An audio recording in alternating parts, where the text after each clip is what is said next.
Good morning जी, good morning. सुबह सुबह हो लिया तो मैं जिम जाने के लिए रेडी और यहाँ आ चुका था मेरा भाई मोन्टू। फिर हम दोनों भाई निकल चुके थे अब जाने के लिए जिम। हमारे भाई योगेश की हो रही थी आज भी थोड़ी तबीयत खराब और यहाँ मिल चुका था हमें हमारा जॉन्सगंज वाला फाटक बंद। फिर काफी देर बाद आ चुकी थी यहाँ पे एक ट्रेन, उसके बाद ये खुल चुका था फाटक। हम दोनों निकल चुके थे अब जाने के लिए जिम और यहाँ अब हम पहुंच चुके थे हमारी जिम पे। फिर हम दोनों भाई आ चुके थे अंदर। अब हम करेंगे हमारी शोल्डर की एक्सरसाइज। उसके बाद यहाँ कर दिया था हमने हमारा वर्कआउट स्टार्ट। फिर वर्कआउट वगैरह से फ्री होके मोन्टू आके खड़ा हो गया था कूलर के आगे। उसके बाद ये लेट गया था बेंच पे और कर रहा था च्याऊ। फिर यहाँ हो चुका था मेरा भी वर्कआउट कंप्लीट। अब हम दोनों भाई निकल रहे थे हमारे घर की ओर। रास्ते में गाता हुआ चल रहा था मोन्टू बदमाशी वाले गाने। फिर हम दोनों भाई पहुंच चुके थे मेरे घर पे। उसके बाद मैं आ चुका था नहा धो के रेडी हो हुआ के। फिर मैं खेल रहा था मेरी भतीजी ईशानी के साथ और यहाँ पे सो रहा था मेरा भतीजा ग्रंथ। थोड़ी देर बाद उठ गया था ये हमारा ग्रंथ। अब मैं कर रहा था इससे थोड़ी मस्ती मजाक। उसके बाद यहाँ आ चुका था हमारा मोन्टू नहा के और ये आ गया था हमारा भाई नानू। फिर मैं जा रहा था मोन्टू के साथ गोविंद नगर उसके भाई सुमित को छोड़ने। इस दुकान पे छोड़ दिया था हमने सुमित को। फिर यहाँ मोन्टू लेके जा रहा था वापस हमें घर। ये मोन्टू की गाड़ी चलती है बिना चाबी के क्योंकि ये है इसका लॉक खराब। उसके बाद हम दोनों भाई आ चुके थे वापस से हमारे घर। फिर नानू और मैं जा रहे थे मेरे भाई मोन्टू को छोड़ने क्योंकि वो जा रहा था आज से काम पे। उसने छुपा लिया था खुद की टी शर्ट के अंदर उसका टिफिन। उसके बाद उसने टी शर्ट में से निकाल लिया था उसका टिफिन। अब जा रहा था वो काम पे सिंसियर की तरह, लेकिन मैंने यहाँ पकड़ ली थी उसकी गुद्दी। फिर वो शर्म के मारे काम पे जा रहा था अपना मुंह छुपा के। उसके बाद हम तीनों खड़े हो चुके थे एक पेड़ के नीचे। यहाँ पे कर रहा था मोन्टू उसके दोस्त का वेट और यहाँ रखा था उसका लंच बॉक्स। उसके बाद नानू और मैंने उससे पूछा था काम पे जाने का रीजन। उसने सुना दिया था हमें यहाँ पे एक डायलॉग,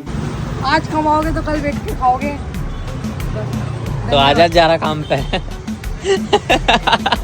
फिर यहाँ हो चुकी थी मोन्टू की झंड। उसके बाद नानू और मैं निकल रहे थे अब हमारे घर की ओर और ये भी जा रहा था अब घर पे भाग के क्योंकि भरना था इसको थोड़ा घर का पानी। आज के लिए बस इतना ही गाइज, मिलते हैं अगले व्लॉग में। Like comment share subscribe, thank you.